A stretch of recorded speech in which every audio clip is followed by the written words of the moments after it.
Voltando, galera, continuando com o nosso assunto sobre a agropecuária e o agronegócio no nosso país, vamos ver agora quem produz na agropecuária brasileira. Aí nós temos a agropecuária comercial e a agropecuária familiar. Vamos fazer a diferença entre esses dois grupos que produzem no campo brasileiro. Por exemplo, a agropecuária familiar. Ela é praticada normalmente pelo agricultor e, como o próprio nome indica, pelo agricultor e pela sua família, que vai ajudar ele nas atividades relacionadas no campo. Já a agropecuária comercial, ela é praticada por grandes empresas. Em relação ao tamanho da propriedade, na agropecuária familiar predomina os minifúndios, no caso que são as pequenas propriedades, enquanto na agropecuária comercial predomina o latifúndio, a grande propriedade. Em relação à forma de produzir, na agropecuária familiar, a gente tem o uso da produção baseada na policultura. O que é a policultura? A policultura significa o cultivo de vários gêneros agrícolas dentro de uma propriedade. Enquanto na agropecuária comercial predomina a monocultura, que nós já vimos, que é o cultivo de um gênero agrícola dentro de uma determinada propriedade. Aqui vem uma questão importante. A agropecuária familiar, ela é voltada para abastecimento interno. Portanto, a maior parte do alimento que chega na nossa casa, a batata, a beterraba, a cenoura, enfim, a maior parte desses alimentos saem da pequena propriedade. Já a agropecuária comercial, ela tem como objetivo atender o mercado externo. Então, a maior parte da sua produção é voltada para atender justamente esse mercado, um mercado externo. Uma outra diferença entre elas diz respeito à capitalização, a questão do acesso a recursos econômicos. A agropecuária familiar, ela é pouco capitalizada, enquanto a agropecuária comercial, ela é bastante capitalizada. Por isso, ela pode investir em tecnologia, em insumos agrícolas, o que acaba contribuindo para o aumento da sua produção.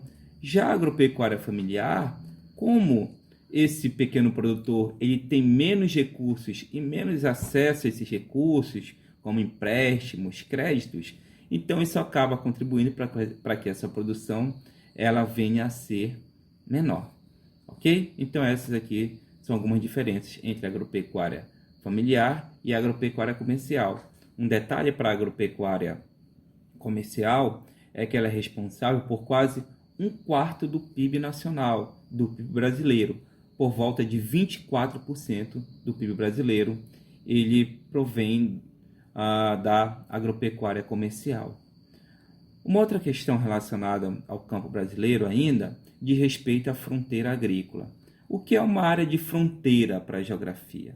Uma área de fronteira para a geografia é uma área que é uma nova área incorporada por determinada atividade econômica. Por exemplo, quando a gente fala de fronteira agrícola, nós estamos falando de novas áreas incorporadas pela atividade agropecuária, pela atividade agrícola. Quais são essas áreas no Brasil? Principalmente o Cerrado e, mais atualmente, a Amazônia, que vem sendo incorporadas pelas atividades agrícolas no Brasil. Uma outra questão também relacionada ao espaço brasileiro diz respeito às unidades de conservação. O que são as unidades de conservação? As unidades de conservação são espaços que são protegidos. Bom, o objetivo é que ali haja uma proteção do meio ambiente. Mas nós temos dois tipos de unidades de conservação: as unidades de proteção integral e as unidades de uso sustentável.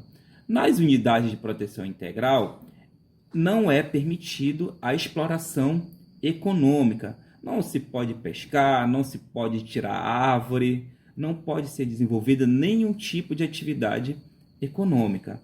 O que é permitido na unidade de proteção integral é o uso recreativo, o desenvolvimento de atividades educacionais, pesquisas científicas, mas a exploração econômica mesmo, a retirada de recursos, não é permitida nas unidades de proteção integral.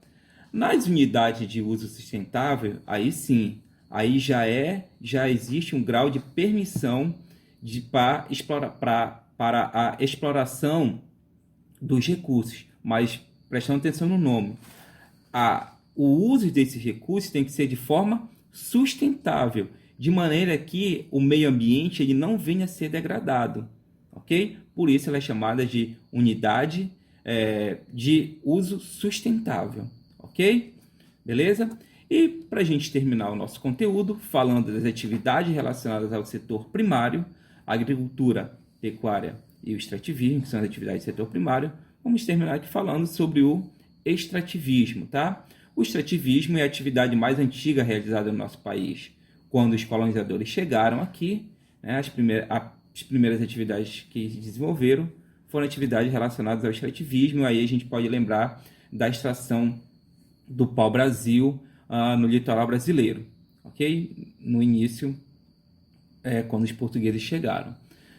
Só que, com o passar do tempo, essas atividades extrativas vêm provocando sérios impactos ambientais no nosso país, como a devastação da vegetação, redução das espécies vegetais e animais. Então, são alguns impactos ambientais que vêm sendo causados no nosso país em razão do avanço da atividade extrativa, certo?